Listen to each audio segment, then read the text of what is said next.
کہ جو بندہ یہ وظیفہ پڑھے گا اللہ کا عرش ہل جاتا ہے. لا علاج بیماریاں ہوں، دکھ ہوں، غم ہوں، قرضے ہوں، مصیبتیں ہوں، ناکامیاں ہوں اور پریشانیاں ہوں اور ایسے حالات کے جو انسان کہے کہ بس سب تو موت ہی ہے، اس کے علاوہ کوئی راستہ نہیں، کوئی ایسی پریشانی ہو، اللہ کا نظام ہے کہ اس پہ وہ ملتا ہے جو انسان گمان نہیں کر سکتا، سوچ نہیں سکتا. یہ فیصل آباد کے ساتھ مامو کانجن میں ایک درویش ہوتے تھے، صوفی عبداللہ صاحب رحمۃ اللہ علیہ، بڑے اللہ والے تھے، درویش تھے، اللہ سے مانگتے تھے، اللہ دے دیتا تھا. تو مجھے ان کے ایک شاگرد نے بتایا، اردو بازار لاہور میں ہوتے تھے، کہنے لگے کہ میں ایک دفعہ گیا تو مجھ سے فرمانے لگے کہ میرے سارے کے سارے طالب علم استاد جمع ہو کے آ گئے کہ ہمارے جو ہے وہ ہمارے راشن نہیں، کھانا پینا کچھ نہیں، تنخواہیں نہیں ملی، سب چیز ختم ہو چکی ہے، تو اب ہمیں اجازت دے دیں، آپ کے پاس تو ہے نہیں. اچھا فرمایا مجھے چند دن دے دو، جتنے اور دن صبر کر لیا، چند دن مجھے دے دو. تو فرمایا پھر بیٹھ گئے مصلی اور جو سورۃ فاتحہ پڑھی نا جب آتے تھے نا، ایاک نعبد و ایاک نستعین، اس کو جو وجدانی کیفیت کے ساتھ دل کی گہرائیوں اندر کے درد کے ساتھ پکارتے تھے، اتنا درد، اتنا غم، اتنا درد، اتنا غم جو پکارتے تھے کہ ایسے محسوس ہوتا تھا کہ زمین ساری کی ساری ہل رہی اور ہر طرف ایک نظام چل رہا ہے. اور جب پھر اس صورت کو پورا کرتے تھے، پھر سورۃ فاتحہ پڑھتے تھے اور جب پہنچتے تھے ایاک نعبد و ایاک نستعین، پھر ایسے ہی جو ہے اس کو دہراتے تھے. پر بات یہ ہے وہ دعا پڑھتے نہیں تھے، مانگتے تھے. ایک ہے دعاؤں کا پڑھنا، ایک ہے دعاؤں کا مانگنا. وہ دعا پڑھتے نہیں تھے، مانگتے تھے. اور اللہ مانگنے والے کو دیتا بھی ہے، اللہ مانگنے والے کو عطا بھی کرتا ہے، اور اللہ کی رحمت مانگنے والے کے ساتھ سدا رہتی ہے، ہمیشہ رہتی ہے. وہ دعا پڑھتے نہیں تھے، مانگتے تھے. بس کہا کہ ایسے مانگے، ایسا مانگا، ایسا مانگا کہ اللہ پاک کو ترس آیا. چند ہی دنوں میں فرمایا اللہ نے دکھایا کہ یہ دیگ ہے سونے کی بھری ہوئی ہے، اور میں نے آپ کے حوالے کر دی، اور تھوڑا سی ایسے جگہ ہٹائی تو وہ دیگ نکل آئی. تو فرمایا مٹھیاں سونے کی بھر بھر کے دیتے تھے اور کہتے تھے اس کو حسب ضرورت خرچ کرنا، خیال کرنا، کہیں فضول خرچی نہ کرنا، اسراف نہ کرنا. اللہ کے خزانے ہیں اور برکت والے ہیں، کہ اللہ ناراض ہو کے چھین نہ لے، کہ اللہ ناراض ہو کے چھین نہ لے. مجھے ایک صاحب کہنے لگے کوئی ایسا عمل بتائیں، کوئی ایسا عمل بتائیں کہ میں چاہتا ہوں میری 7 نسلوں میں رزق ختم نہ ہو، جو مہنگائی اور حالات اور پریشانیاں میں دیکھ رہا ہوں. کوئی ہے عمل؟ میں کہا بالکل ہے. میں نے کہا روزانہ 40 منٹ بیٹھ، 40 منٹ صبح دوپہر شام، جو تیری تنہائی کا وقت ہو، کہ یا اللہ دنیا میں ایسی جگہ کوئی کہیں ہوتی، اکیلے بیٹھے رہتے یاد تیری دل نشی ہوتی، اکیلے بیٹھے رہتے یاد تیری دل نشی ہوتی. 40 منٹ کوئی ایسا بیٹھ 40 منٹ اس انداز سے مصلی پہ، کہیں بستر میں، کہیں ایسی جگہ جہاں سوئے نہیں، اور بس صرف ایک بار سورۃ فاتحہ پڑھا، اور اس کے بعد ایاک نعبد و ایاک نستعین کو دوہرا. جاگ رہے ہیں، دیکھتے رہیں، مجھے دیکھتے رہیں، میں آپ کو دیکھتا رہوں. آپ اللہ کے اور اس کے حبیب کے مہمان ہیں، آپ کو دیکھنا بھی ثواب ہے، آپ کو دیکھنا بھی ثواب. تو میں نے اسے عرض کیا کہ بس اس کو وجدان سے پڑھو، ایسے پڑھ کے رونگٹے کھڑے ہو جائیں، آنسو بہنے لگ جائیں، دل کے اندر کا درد اور دل کا اندر کا غم اور اللہ کے سامنے حاضری، استحضار، اور یہ کیفیتیں تیری ہوں کہ بس اس کے علاوہ کوئی مجھے یاد نہ رہے. اس در سے پڑھو 40 منٹ. 40 کے عدد کے ساتھ کائنات کے رازوں کا بڑا تعلق ہے. 40 کا جو عدد ہوتا ہے، بس 40 کے عدد کے ساتھ پڑھ، اور بہت توجہ سے پڑھ، اور بہت دھیان سے پڑھ، روز پڑھ. مجھ سے کہنے لگا کتنے دن پڑھوں؟ تو میں نے اس سے کہا مجھ سے یہ دن نہ پوچھ، تیرا دل خود بولے گا کہ فیصلے ہو گئے ہیں، بس ختم. دل خود بولے گا. یہ بتائیں کہ پیٹ بھرتے ہوئے کوئی گھنٹی بجتی ہے یا دل خود بولتا ہے کہ پیٹ بھر گیا؟ پیاس میں بھی کوئی کہتا تو نہیں ہے کہ آپ کی پیاس بجھ گئی ہے، وہ دل خود بولتا ہے کہ بس اب پانی کی ضرورت نہیں ہے۔ نیند سے دل بھر جائے تو بس دل بولے بس اب سو لیا، وہ اٹھیں۔ اسی طرح دل خود بولے، دل خود بولے، کیا بولے؟ دل خود بولے، اور دل اندر بولے، دل اندر بولے کہ اللہ پاک جل شانہ نے نسلوں کے لیے رزق کی عزت دولت برکت کے فیصلے کر دی، بس دل بولے۔ کتنے دیر کر؟ اب یہ تیری اپنے مانگنے میں ہے، اب یہ تیری اپنے مانگنے میں ہے۔ مانگنے میں کمی ہے تو دل نہیں بولے گا، اگر مانگے گا تو پتہ نہیں دنوں میں یا ہفتوں میں، جتنے میں دنوں میں فیصلہ ہو جائے۔ اور میں نے اس سے کہا کہ یہ میرے پردادا کے پردادا کا عمل ہے، ان کا یہ عمل ہے، میرے پردادا کے پردادا کا عمل، جو ہماری خاندانی یادداشتوں میں یہ لکھا ہوا اور فرمایا اگر یہ کوئی بندہ کر لے اللہ نسلوں کا رزق اللہ سے منوا لے۔ اور میں نے اس سے کہا خیال کرنا، رزق کے روحانی ساتھ منوانا، رزق کے روحانی ساتھ منوانا، رزق کے روحانی ساتھ منوانا، ورنہ دولت مال چیزیں مل جائے گی جس کے بارے میں کہا جاتا ہے کہ بعض بندے ایسے ہوتے ہیں اللہ پاک ان سے لقمے نہیں چھینتا، سجدے چھین لیتا ہے۔ اللہ ان سے لقمے نہیں چھینتا، کیوں؟ رزق جسمانی دوسرے لفظوں میں مل رہا ہے اور رزق روحانی اللہ چھین لیتا ہے۔ یہ جو آج آپ بیٹھے ہیں تسبیح خانے میں اور میں بیٹھا ہوں، یہ ہم روحانی دسترخوان پہ بیٹھے ہیں۔ یہ بہت بڑا دسترخوان لگا ہوا ہے، دسترخوان ہے۔ سنا ہے در یار پہ بڑی دھوم ہے، سنا ہے در یار پہ بڑی دھوم ہے، وہاں عاشقوں کا ہجوم ہے۔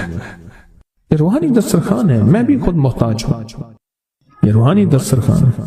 تو میں نے اس سے عرض کیا کہ ایک دسترخوان نہیں مانگنا، دونوں مانگنا، رزق روحانی بھی، رزق جسمانی تو اس کو بھی ملتا ہے جس کو کلمہ نصیب نہیں ہوا، رزق جسمانی تو اس کو ہی ملتا ہے جس کو کملی والی کی غلامی نصیب نہیں ہوئی، رزق جسمانی تو اس کو ہی ملتا ہے جس کے ماتھے پہ شقاوت لکھی ہے، رزق جسمانی تو اس کو ملتا ہے جو اللہ کا نافرمان ہے، رزق جسمانی تو اس کو ملتا ہے جو اللہ کے وجود کا انکار کرتا ہے، رزق جسمانی تو اس کو ہی ملتا ہے جو آخرت اور قبر کا انکار کرتا ہے، رزق جسمانی تو اس کو ملتا ہے جو جنات اور برزخ کا انکار کرتا ہے، رزق جسمانی تو اس کو ملتا ہے جو خود کملی والی کی نبوت کا انکار کرتا ہے، وہ تو بے بہا لوگ ہیں، ان کو ملتا ہے۔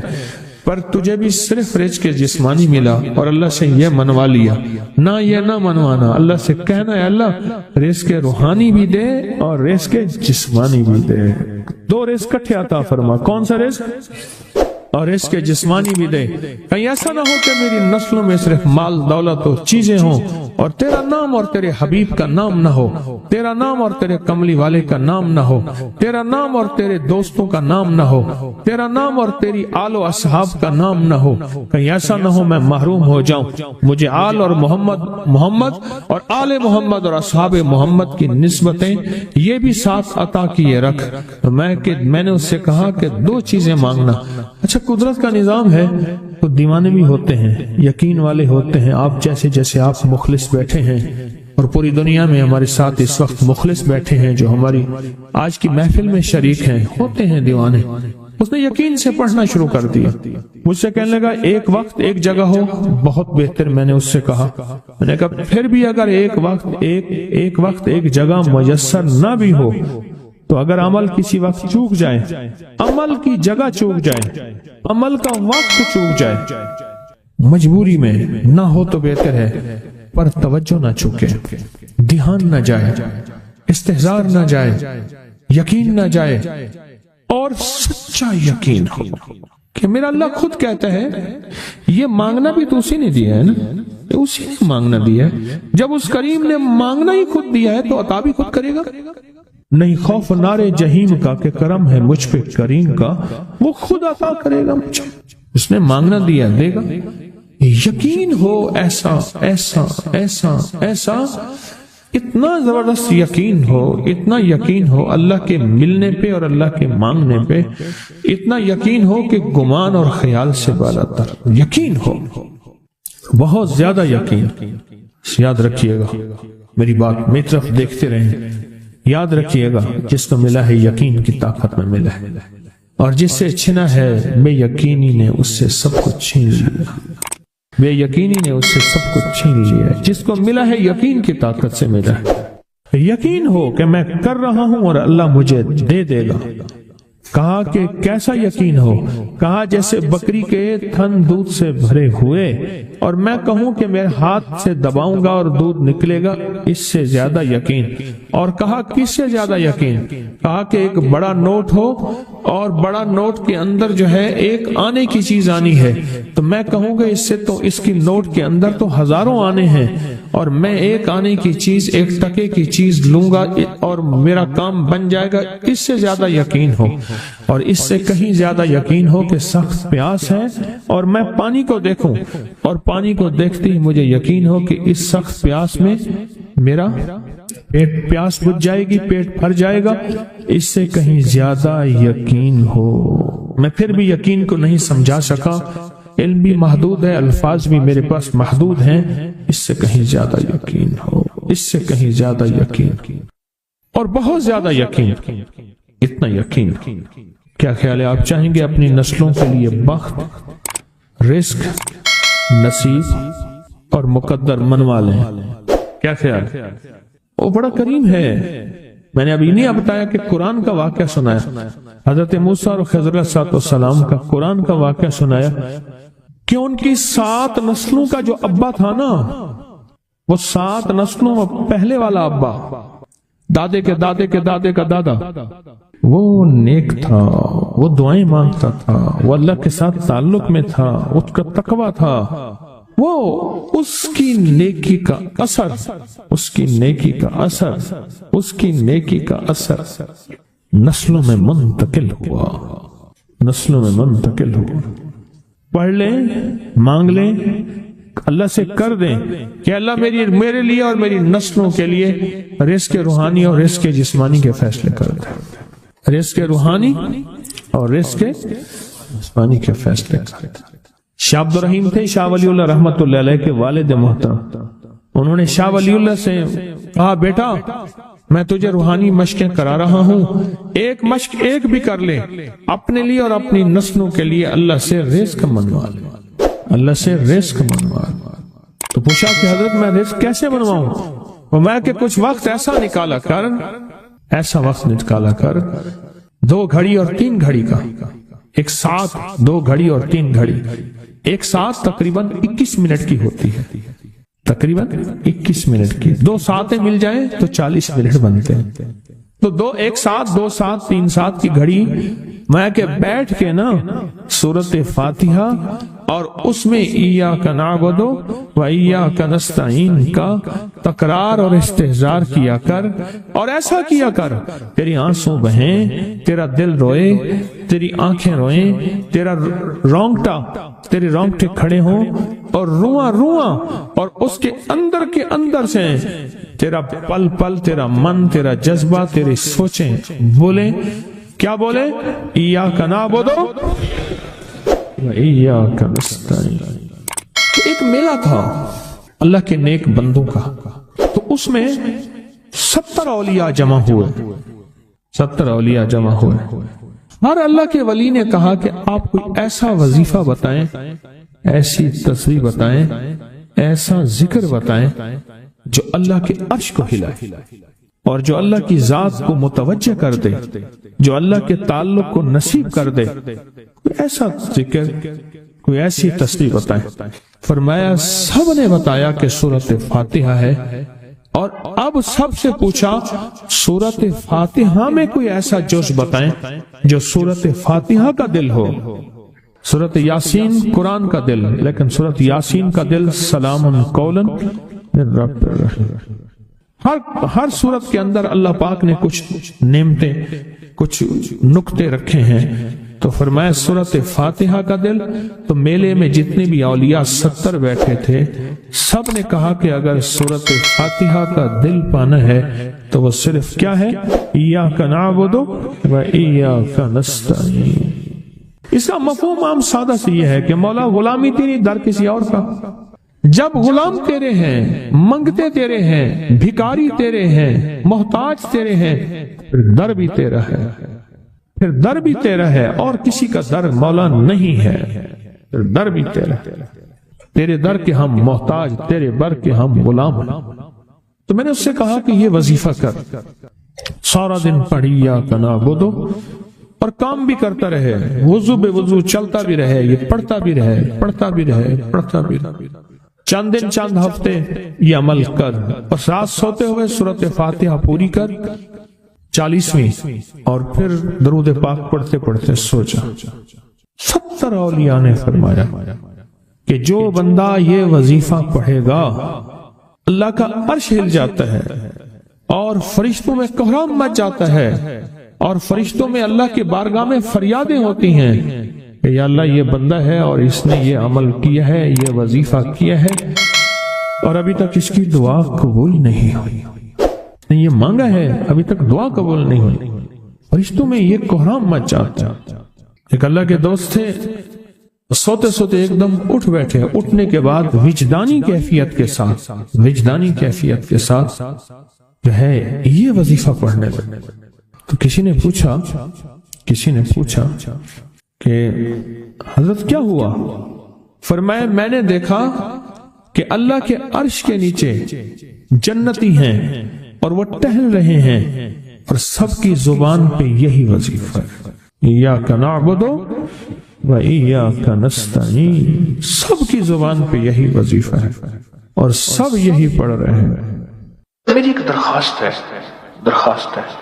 سورۃ اخلاص 2 تسبیح زندگی کا معمول بنا لیں، اس کو تو کبھی نہ چھوڑیں. کیا خیال ہے؟ 2 تسبیح زندگی کا معمول بنا لیں، اس کو کبھی نہ چھوڑیں. اس کا فائدہ کیا ہوگا؟ اس کے انوکھا فائدہ ہوگا. اللہ پاک نا نور کی برکت سے، اعمال کی برکت سے نسلوں میں نور اور خیر عطا فرماتے ہیں. پھر نسلوں میں وہ نور چلتا ہے، نسلوں میں وہ برکتیں چلتی ہیں. بعض اوقات دوسری نسل میں، بعض اوقات تیسری نسل میں، اور بعض اوقات اسی نسل میں. عرض کر رہا تھا کہ اپنی زندگی میں اس نور کی روشنی کو ساتھ لے کر چلے. 2 تسبیح سورۃ اخلاص کی تو زندگی میں نہ چھوڑیں. سفر میں جا رہے ہیں، حضر میں جا رہے ہیں، صحیح جا رہے ہیں، پیدل چلتے پڑھ لیں، گاڑی چلاتے پڑھ لیں، گاڑی میں بیٹھے پڑھ لیں، کہیں دفتر میں بیٹھ کے پڑھ لیں، مجبوراً وضو نہیں تو بھی پڑھ لیں، پر چھوڑے نہیں. کیوں؟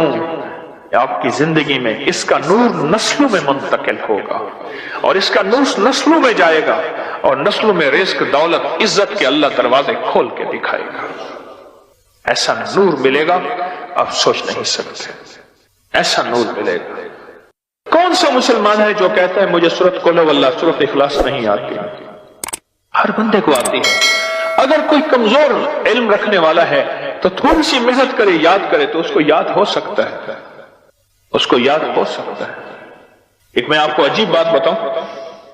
شیخ ابوالحسن شاذلی رحمت اللہ علیہ، شاذلی سلسلہ، میں کہ جب تو اللہ سے خالص محبت کرنا چاہتا ہے اور چاہتا ہے کہ اللہ اس کے حبیب کی خالص محبت تیرے دل میں اتر جائے، اللہ اس کے حبیب کی خالص محبت تیرے دل میں اتر جائے، اور قیامت کے دن جب اعلان ہو وَامْتَازُوا الْيَوْمَ أَيُّهَا الْمُجْرِمُونَ، مجرم علیحدہ ہو جائیں، ہمارے دوست علیحدہ ہو جائیں، ولی علیحدہ ہو جائیں، بدکار علیحدہ ہو جائیں، تو اس وقت تو اللہ کے دوستوں کی لسٹ میں ہو تو ایک عمل کر لے. فرماتے ہیں وہ عمل ہے کہ سورۃ اخلاص کو اپنے دل کی دنیا میں جگہ دے دے. اللہ اکبر. شیخ ابوالحسن شاذلی رحمت اللہ علیہ فرماتے ہیں، اور فرمایا جو سورۃ اخلاص پڑھے گا وہ حالت ایمان سے دنیا سے رخصت ہوگا. حالت ایمان دنیا میں سے رخصت ہوگا اور ایمان کی آخری کیفیت میں رخصت ہوگا. اور ایک اللہ کے ولی نے اپنا مشاہدہ بیان کیا. میرے پاس لوگ آئے رزق کی تنگی میں مبتلا تھے، میرے پاس لوگ آئے بدحال ہو چکے تھے، میرے پاس ایسے لوگ آئے جن کی تنخواہیں بچتی نہیں تھیں، میرے پاس ایسے لوگ آئے جن کے گھر میں جھگڑے ناچاکیاں تھیں، اور میرے پاس ایسے لوگ آئے جن کی زندگیاں تنگ تھیں، اور جو نیکی کرنا چاہتے تھے کر نہیں سکتے تھے، خیر میں آنا چاہتے تھے آ نہیں سکتے تھے، اور برائیاں ان کا راستہ چھوٹی نہیں تھی اور نیکی کے دروازے بند تھے۔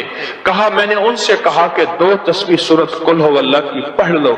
جب سے انہوں نے پڑھنا شروع کیا سورت قل ہو اللہ ان کا ضامن بن گیا، اور سورت اخلاص ان کا سہارا بن گئی، اور سورت اخلاص ان کا ساتھی بن گئی، اور سورت اخلاص ان کا محافظ بن گئی، اور سورت اخلاص ان کا معاون بن گئی، اور سورت اخلاص ان کو زندگی میں لے کر چلنے والی روشنی بن گئی، اور ان سے سارے اندھیرے چھٹ گئے اور ساری ظلمتیں چھٹ گئیں، اور خیریں اور برکتیں ان کی چوکھٹوں ان کے دروں کو مالا مال کر دی۔ اللہ کے ولی اپنا مشاہدہ اپنا تجربہ بتاتے ہیں کہ جس نے 200 دفعہ سورت اخلاص پڑھی اللہ پاک اس کو ہمیشہ خیروں سے نوازیں گے اور برکتوں سے نوازیں گے۔